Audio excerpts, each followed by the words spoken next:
Yesterday, I decided to have a walk along the northern breakwater of the Hunter River. The sea mullet have been running lately, and the fishermen have gathered to cast their nets here on Stockton Beach, and also here on Little Beach.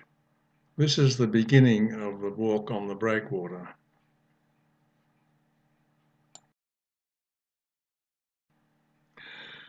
The breakwater was built in stages from 1898 and took 14 years to complete. It's about 800 metres to the end, and it is now called Shipwreck Walk. Several shipwrecks are entombed in the breakwater, but one is still visible, the French clipper ship the Adolphe. As we look back up the river, here is Nobby's Headland,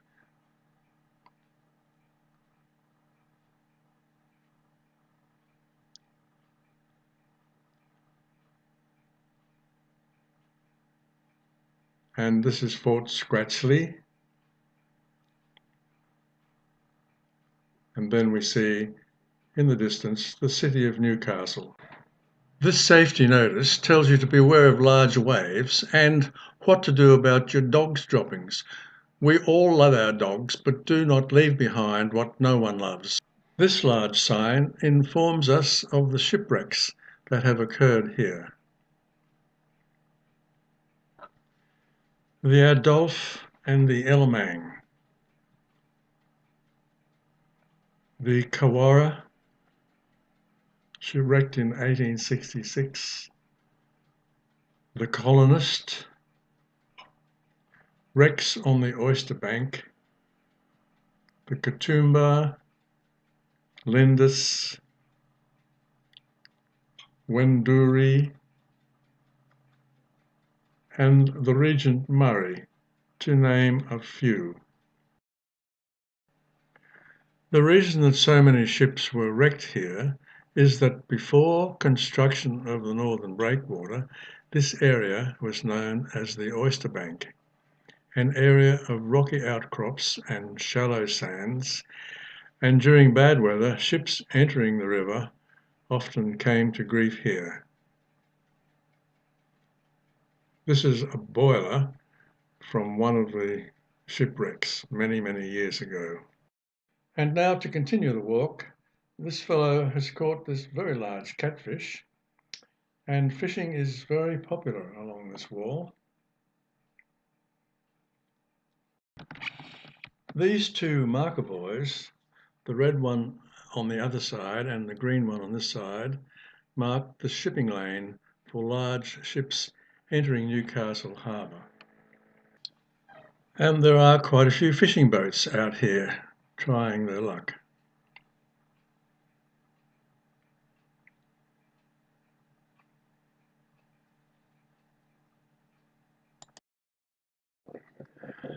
And now I have reached the wreck of the French clipper ship, the Adolphe.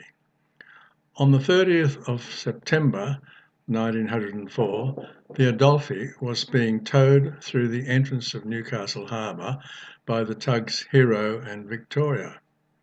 After an 85-day voyage in ballast from Antwerp, heavy seas prevented the tugs from holding her, and after the tug's hawser parted, she was first swept onto the wreck of the Colonist, then battered by waves that forced her on top of other submerged wrecks on the Oyster Bank.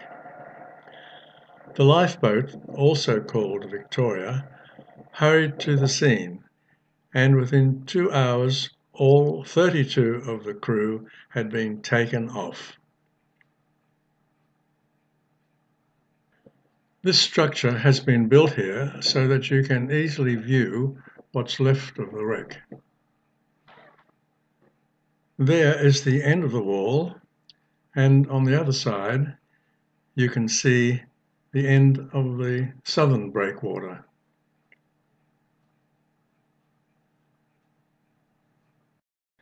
There are several of these granite plaques placed along the wall to commemorate the shipwrecks.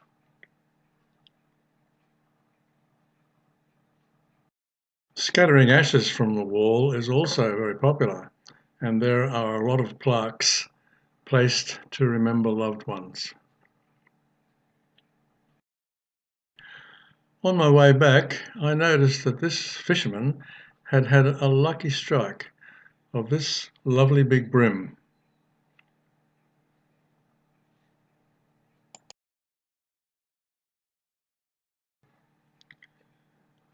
I also noted that these two large tugboats were heading out to bring a coal ship into port.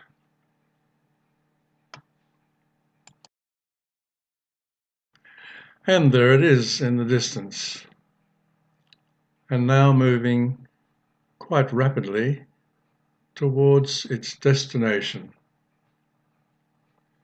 Newcastle Harbour is the largest coal exporting port in the world.